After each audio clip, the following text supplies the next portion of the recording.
just wish to tell you why it's a wonderful morning and a good morning. Skies, well, blue above the clouds. Rain's coming down, which really cut down on forest fires this year. So I was really getting sick of those. You're here, I'm here, and the water's clean for some of us. I would hope that maybe people would get together, people just individually would write your MP a letter demanding and requiring clean water for our native cousins. So yesterday, this brings me into two thoughts, but I don't wish to be double-minded. And so yesterday I was heading up in the mountain to go find some standing deads, trees, they're trees that died and are still standing off the ground, so that I may have heat for the winter. And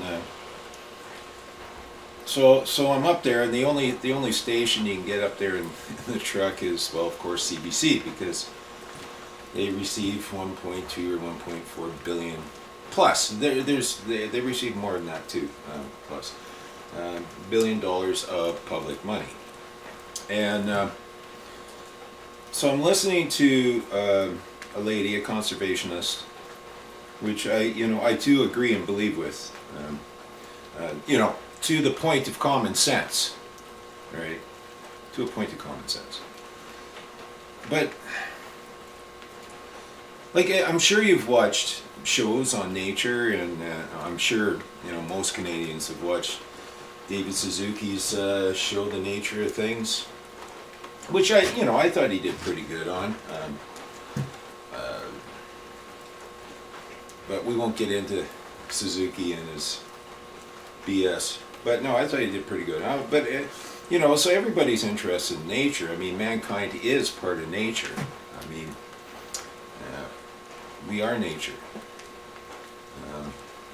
So I'm listening to what sounded like a lovely lady, who's a conservationist. I think she works with her dad on the CBC program on the radio on the side of the mountain while I was taking my break. And she was explaining about the right whales and how I believe she said there's only 400 left, or is there 800 left? But it's a really low population of these whales. And I don't know about you guys, but I think whales are just wondrous creatures. I believe that there's so much we don't understand about ocean mammals. Like, yeah, it's just they're a mystery to me. Because I like to look past just the skin and the flesh. We do realize they have communication and they have a culture. Just like this nation has a culture, Mr. The man I address is Justin Trudeau. This nation has a culture. But that's going to be, I'm going to get into that on something else.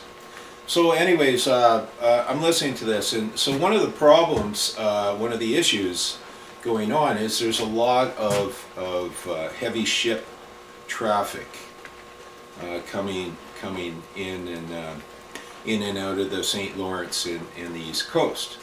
Granted, because we are world traders. And then I saw another news article just before I went out for wood that apparently alleged that Iran drone bombed a couple of refineries for Saudi Arabia. Now, we all know Saudi Arabia is a totalitarian regime. It's also a crown corporation. Hey guys, Saudi Arabia is a crown corporation, all right? Owned by the inner city of London, by the way. Oh yeah, so is Israel. Oh, so is Canada. So anyways, now they're not part of the common law. Okay, they're not a common law land like we are. But anyways, I don't wish to digress. I'm going to do my best again. So anyways, so here we have this pipeline that we built years ago from our brothers and sisters in Western Canada, going to our brothers and sisters and cousins in Eastern Canada. right? So, all right, we got this pipeline now. They reversed it. It used to go west to east, and now it goes east to west. So I'm not sure why. But as I have to go up and forage on our common ground, on our public land, and forage, as is any man's right on this land, for our necessities, our right. Okay. So as I go up and forage, so I may have heat for the winter. You know, people in the Maritimes and that they run oil furnaces. They have to run oil furnaces. Putting the politics part aside, I mean, yeah, I mean hydro and stuff. They do have hydro and stuff, but the public servants have allowed the rape of the people, the rape of the energy of the people by these corporations. And where you know, we should, like, for power, a necessity is power, and a necessity is fuel. Any of the necessities of life, food. There should only be, okay, well, let's put the food aside a little bit, because but there should be no tax on any necessities. So anyways, you know, you take power, something that we come together as a community and create, like hydro dams or generation stations, especially hydro, because everyone owns that resource. Okay, it's a public resource. It belongs to the public.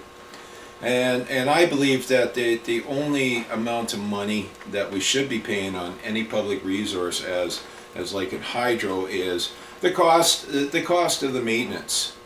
So like what is the cost of maintenance, the power lines and the dam and generators and stuff, and deliver it to our homes. Okay, we used to there used to be, you know, a cap on what could be charged in energy, so the people weren't raped. Of course, they reason that away, because they reason everything away, because it's the legal society that runs this country. And when they say, hey, let us reason together, don't bend over in front of them. Okay?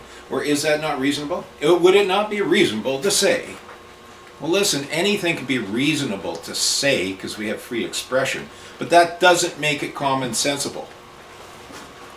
So we have all this oil coming in from this crown corporation called Saudi Arabia, and on these big tankers. And one of the problems with the whales, I think they found 8 dead, and 4 of them were, like, you know, prime female mammals that could have offspring. And so they believe a lot of it has to do, and I could see it. You know, you have that many big ships. It's not like the old days where the ships aren't that big, where the whale's almost as big as the ship. And so we have these huge corporate tankers, these huge corporate cargo ships that I believe are mostly run, or they've been starting to run without, you know, no people on them, like via satellite. So anyways, these guys are coming through. They're coming into the jurisdiction of Canada, and they're adding extra traffic. Okay, the Saudi Arabia oil, this oil, you know, this slave oil, this conflict oil, this unrighteous oil is coming to our lands to feed Eastern Canada, and in the process could be one of the main culprits for killing off right whales. Now I believe, of course, we have to have shipping traffic. Now since I would like somebody to talk about this at the election. Since we have dirty conflict oil from a slave country, a corporate, a crown corporation. Since we have this ugly oil coming to Eastern Canada, and now they've lost 2 of their refineries. So I'm wondering, are my cousins in Eastern Canada? Are you guys really? How much are you guys going to have to pay this year? And how much oil? Okay, so the price of oil in Canada will go up probably quite a bit, just over this, because we've been shutting down our production and reform. Well, no, we haven't. The establishment has, so they can monitor how much energy that we do have to keep us paying lots and not enjoying our resource freedoms from our own resources.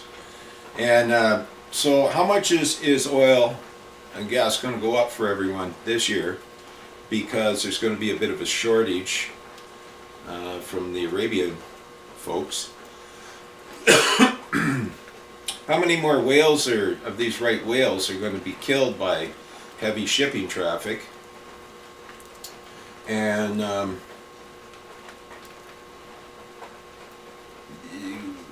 how many? Hey, did we ever get a vote on? Did anybody ever get a vote? Did you guys down east get a vote on switching the pipeline around, or was it just the elitists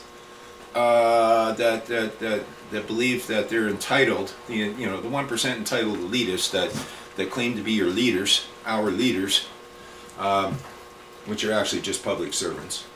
Did anybody get a vote? Was there ever any kind of democratic vote on this from the people themselves, whether we wanted just to reverse the flow again of our very clean, ethical Canadian oil? So if there was never a good reason to reverse the flow of the oil from back to west to east, wouldn't it be a good time now, so that we could start helping out our maritime? And well, I believe it's like, I'm not sure about Ontario, but I believe it's our Quebecois cousins and New Brunswick cousins and maritime, our maritime folks that I believe they run on Saudi oil.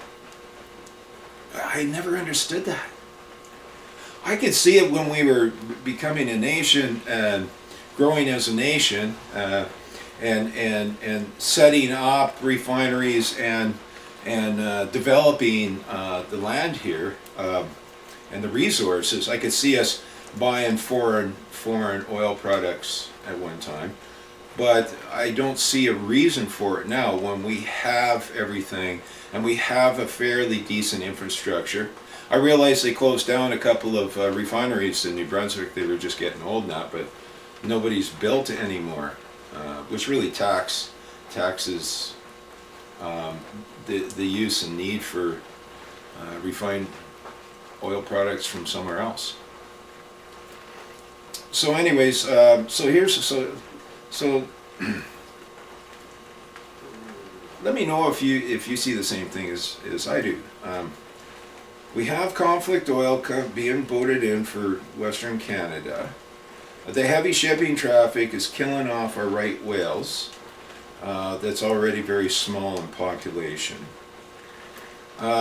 We already have a pipeline that goes from west to east, or goes east-west, west-east, but is flowing right now east to west, which I'm not quite sure how that works, that we could just reverse so that we could help our eastern and maritime cousins, brothers and sisters, and mothers and fathers, and sons and daughters, to have good Canadian, a product of our own land that is produced by our own people. Yeah. Why are we doing this?